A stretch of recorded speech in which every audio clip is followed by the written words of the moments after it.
चिट्ठी आप चिट्ठी लिखी भेजे राजा दशरथ दीहा जनक जी के हाथ पानन मड़वा छवैया हमरे समाधिया जहाँ उतरे राम हमार।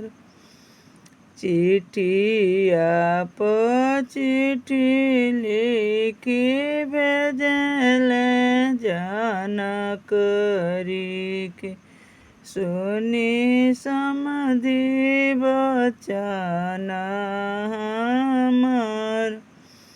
सोनामे के महल बनाई हमरे समाधि जहाँ उतरे सीता